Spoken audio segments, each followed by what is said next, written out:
नमस्कार दोस्तों, आप देख रहे हैं परख न्यूज़ चैनल। और जैसे कि आप सभी जानते हैं कि ये दौर जो है, इस वर्ष नवरात्रों का दौर चल रहा है और सभी भक्तजन जो नवरात्रों में विश्वास रखते हैं, सच्ची आस्था से माता रानी के व्रत रखते हैं। तो इस सिलसिले में बात करने के लिए हमारे साथ पंडित सुंदरलाल शास्त्री जी हैं। उनसे जानने की कोशिश करेंगे कितना महत्व इन व्रतों का है नवरात्रों में। जय माता की।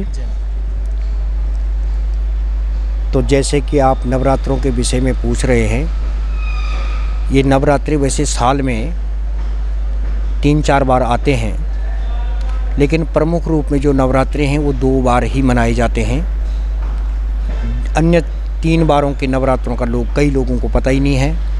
पर प्रमुख रूप में एक तो चैत्र नवरात्रि हैं, उसको वसंत नवरात्र कहते हैं, और जो इस महीने में आते हैं असूज के महीने में, इसको कहते हैं शरदीय नवरात्र या शरद नवरात्रि कहते हैं। देखिए, ऐसा है कि प्रकृति में साल में मेजर रूप में 2 बार बदलाव आता है, प्राकृतिक बदलाव आता है।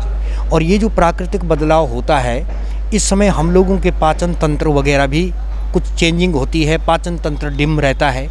और इस समय व्रत करने का, देखिए हमारा जो धर्म है ना, ये सारा साइंटिफिक धर्म है, सारा साइंस पर निर्भर करता है, वैज्ञानिक धर्म है। तो ये जो आजकल नवरात्रों में व्रत करने का विधान है, इसमें प्राकृतिक बदलाव आता है। तो प्राकृतिक बदलाव में सारी प्रकृति में जो बदलाव आता है, ये शारीरिक बदलाव भी इसमें आता है। इसलिए जो है इस समय व्रत रखने का बहुत ही बड़ा महत्म्य है। एक तो साइंटिफिक तौर पर आपको लाभ होता है, दूसरा जो है ये श्रद्धा और आस्था का विषय है। ये जो माता दुर्गा जी हैं, ये दुर्गा जी के दिन माने जाते हैं। और प्रकृति और पुरुष, ये 2 तत्वों से ही ये सारी सृष्टि बनी है। इन प्रकृति और पुरुष रूपी तत्वों में से जो प्रकृति तत्व है, ये प्रकृति तत्व ही माँ जगदम्बा है। ये अनेकों रूपों में है, ये काली है, ये जगदम्बा है, ये स्वाहा है, ये स्वदा है, इसके अनेकों रूप हैं। तो इस प्रकार 9 रूपों में आजकल इनको 9 रूपों में मनाया जाता है। पहला रूप इनका शैलपुत्री का है, दूसरा ब्रह्मचारिणी का है। शास्त्रों में लिखा है कि प्रथमम शैलपुत्री चा, द्वितीयम ब्रह्मचारिणी, तृतीयम चंद्र घंटेति, कूष्मांडेति, चतुर्थकम पंचमम स्कंद मातेति, षष्ठम कात्यायनीति चा, सप्तमम कालरात्रीति, महागौरीति चाष्टमा, और नवमम सिद्धिदात्रिश्चा नवदुर्गा प्रकीर्तता। ये 9 दुर्गाओं के नाम से, यद्यपि ये एक ही है, ये 9 कोई अलग अलग नहीं है। जैसे कि मिट्टी एक है, लेकिन मिट्टी से कई बर्तन बनते हैं, कई खिलौने बनते हैं, लेकिन तत्व रूप में मिट्टी एक है। अनेकों प्रकार के जेवर बनते हैं, लेकिन तात्विक रूप में जेवर सोना एक ही है, लेकिन उपाधि रूप से वो सब अलग अलग हैं। इसी प्रकार माता के ये 9 रूप माने जाते हैं। 9 रूपों में इसके प्रमुख 3 रूप हैं, महाकाली, महालक्ष्मी और महासरस्वती। और उन 3 प्रमुख रूपों में भी इनका एक रूप प्रमुख है, जो आदि शक्ति माँ जगदम्बा है। इन जगदम्बा यानी ये शक्ति है। तो शक्ति देखिए आप, शक्ति के बिना शिव भी अधूरे हैं। इसलिए ये दिन शक्ति की उपासना के होते हैं। इसमें व्यक्ति अपने लिए शक्ति अर्जित करता है। और शक्ति अर्जित करने का मतलब, शक्ति किसी एक शक्ति से मतलब नहीं है, हर प्रकार की शक्ति है। आध्यात्मिक शक्ति है, दैविक शक्तियाँ हैं, विद्या, कई बच्चे लोग विद्या बुद्धि के लिए करते हैं, लोग इसको लक्ष्मी प्राप्ति के लिए करते हैं। जैसी जिसकी भाव, जैसे जिसकी मनोकामना है, उस रूप में लोग इसको मनाते हैं और उस रूप में उनको फल प्राप्त होता है। और साइंटिफिक रूप में प्राकृतिक बदलाव होने के कारण इस समय जो है व्रत रखने का शारीरिक स्थिति भी, स्वास्थ्य व्यक्ति का अच्छा रहता है। पंडित जी, अभी हम जब आपके पास आए थे थोड़ी देर पहले, कुछ ही समय पहले, तो आप कुछ लोगों की कुंडलियाँ भी देख रहे थे। लेकिन आज के समय जो लोग ज़्यादा ही पढ़ लिखे हैं, जो अपने आप को बहुत ज़्यादा बुद्धिजीवी समझते हैं, कई लोगों के मन में विचार आ चुका है कि भी जो कुंडलियाँ होती हैं, नक्षत्र होते हैं, ग्रह होते हैं, इनका व्यक्ति के जीवन पे कोई प्रभाव नहीं पड़ता, वो सब पुरानी बातें हैं। तो अभी भी क्या प्रभाव उनके जीवन में पड़ता है? देखिए, ऐसा है, ज्योतिष वेद का निर्मल नेत्र है और तीसरा नेत्र है। तो ज्योतिष व्यक्ति को बहुत कुछ मार्गदर्शन कर सकता है। ज्योतिष में कोई कमी नहीं है। हाँ, ज्योतिषियों में कमी जरूर है, लेकिन ज्योतिष अपने आप में परिपूर्ण शास्त्र है। रही बात आपका सवाल है कि पढ़े लिखे लोग इन चीज़ों को नहीं मानते हैं, लेकिन मेरा मानना थोड़ा इससे उल्ट है, क्योंकि पढ़े लिखे व्यक्ति ही इसको ज़्यादा मानते हैं। अनपढ़ों के लिए यह अंधविश्वास हो सकता है, रूढ़िवादियों के लिए यह अंधविश्वास हो सकता है, लेकिन पढ़े लिखे व्यक्ति इसकी अहमियत को समझता है। ये साइंटिफिक है और ये पूरा मैथमेटिकली है। देखिए, मैं ज्योतिष का कार्य कर रहा हूँ, थोड़ा बहुत करता हूँ। ज्योतिष अपने आप में बहुत बड़ा ग्रंथ है और ऐसा ग्रंथ है कि इसका पार किसी ने आज तक पा ही नहीं सका। इसलिए मैं भी रुपए में से 1-2 पैसा जानता हूँ, ज़्यादा नहीं जानता हूँ। लेकिन अगर मैं 10 पैसा भी जानता होता तो मैं बहुत ज़्यादा कुछ जानता, लेकिन मैं बहुत कम जानता हूँ। लेकिन फिर भी आपका सवाल है कि ये पढ़े लिखे व्यक्ति के कुछ है। देखो, अनपढ़ों के लिए अंधविश्वास हो सकता है। देखिए, मैं कोई इसी प्रकार का कोई मेरी परमात्मा से कोई पहुँच है, या मैं कोई इतना बड़ा बाबा टाइप आदमी हूँ कि मैं वहाँ ध्यान लगा करके उनको बता रहा हूँ, तब उनको आशीर्वाद दे रहा हूँ, ऐसा कुछ नहीं है।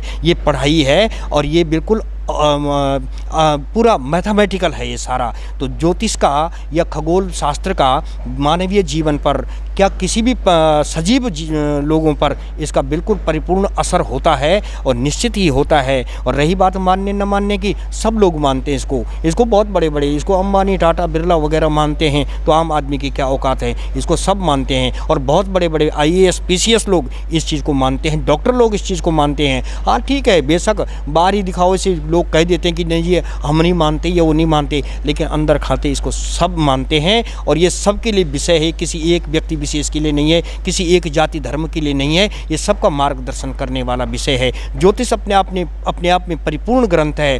हाँ, इतना जरूर है कि ज्योतिषियों में कमी होने के कारण ये विषय थोड़ा सा ऐसा बन गया है कि लोगों को जो है कोई चक्रों में डाल देते, कोई बहमों में डाल देते अपनी निजी स्वार्थ के लिए। इसलिए जो है ये विद्या थोड़ा बदनाम हो गई है, वरना ये तो बिल्कुल वेद का निर्मल नेत्र है, बहुत ही अच्छी विद्या है और सबका मार्गदर्शन इस विद्या के द्वारा हो सकता है।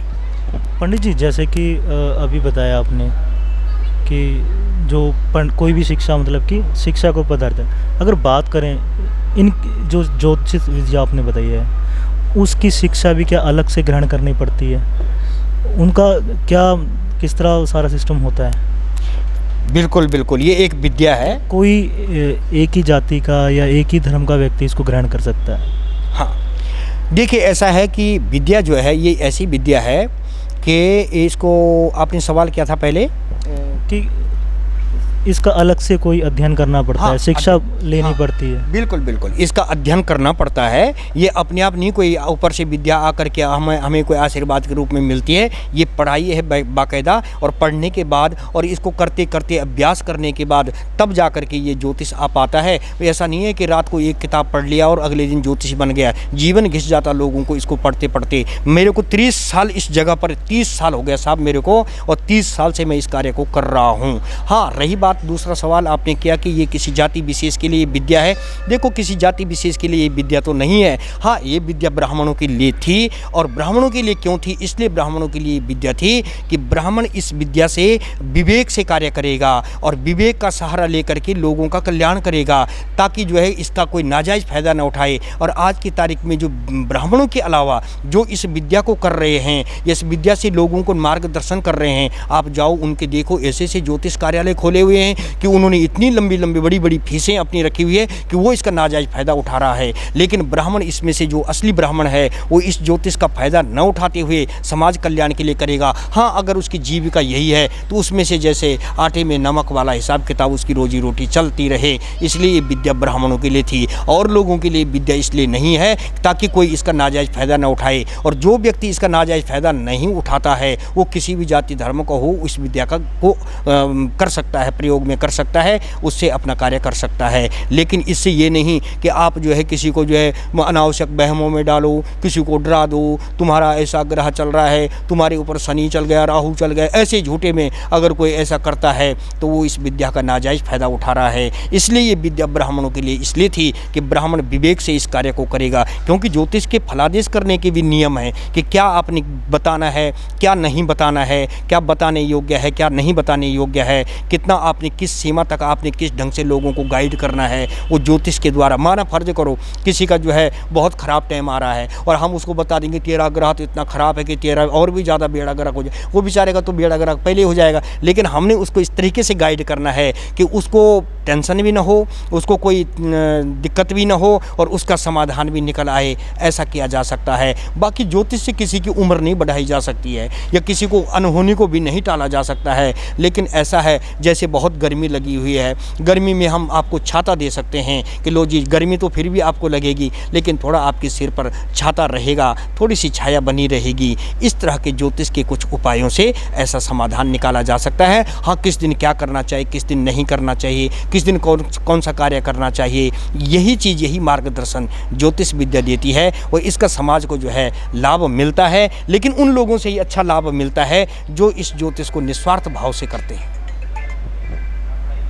पंडित जी, जैसे कि आज भी बहुत से व्यक्ति ऐसे हैं जिनके जन्म के समय में या अभी भी जन्म कुंडलियाँ नहीं हैं, तो उनका समाधान आप लोग कैसे ढूंढ पाते हैं? हाँ, देखिए कि जिनकी जन्म कुंडली, देखिए ऐसा है कि सब चीज़ के जैसे अलग अलग विशेषज्ञ होते हैं।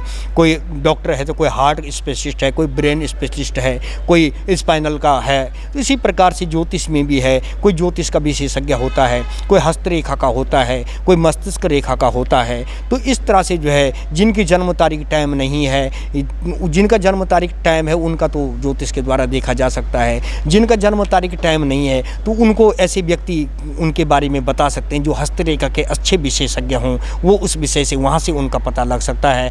बाकी जहाँ तक मेरी बात है, मुझे हस्तरेखा का या मस्तिष्क रेखा का, इसके अलावा मुझे और इस तरह का कोई मुझे ज्ञान नहीं है। मुझे थोड़ा बहुत एस्ट्रोलॉजी का ही ज्ञान है। मैं जन्म तारीख टाइम से या किसी की जन्म कुंडली वगैरह को देख करके ही थोड़ा बहुत बता सकता हूँ, पर बाकी चीज़ों का मुझे नॉलेज नहीं है। लेकिन ऑप्शन बहुत सारे हैं, जिनकी जन्म कुंडली नहीं उनके लिए ऑप्शन है, लेकिन उस तरह का कोई जानकार व्यक्ति अगर उनको मिल जाए तो।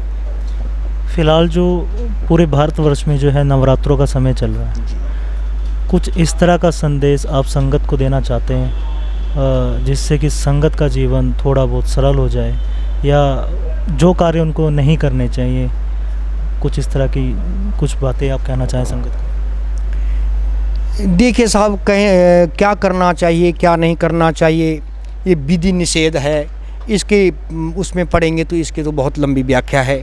पर चलो साधारण रूप में अगर हम ये कहें कि भगवान ने कहा है कि कर्म करते जाओ, कर्मण्ये बाधिका रस्ते माँ फलेषु कदाचना। अपने कर्म, अपने कर्तव्य को करते जाइए, बाकी फल देने वाला परमात्मा है।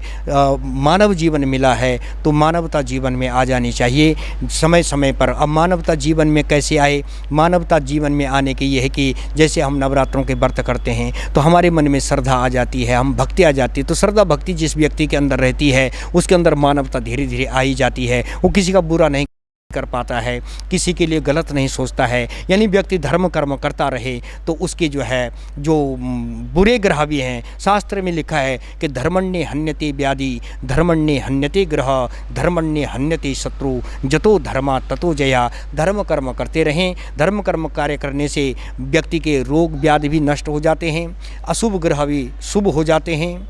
और धर्मण्ये हन्यते शत्रु, धर्म कर्म करने से शत्रुओं का विनाश होता है। और शत्रुओं से मतलब यहाँ कोई बाह्य ऐसे शत्रुओं से नहीं है कि मेरी किसी से दुश्मनी उनका नाश हो जाए, वैसा नहीं। जो काम क्रोध मोह लोभ आदि जो हमारे शत्रु हैं, इन शत्रुओं का नाश भी धर्म कर्म करने से ही होता है। इसलिए अपने जीवन में धार्मिकता लाएं, यही संदेश मैं देना चाहता हूँ।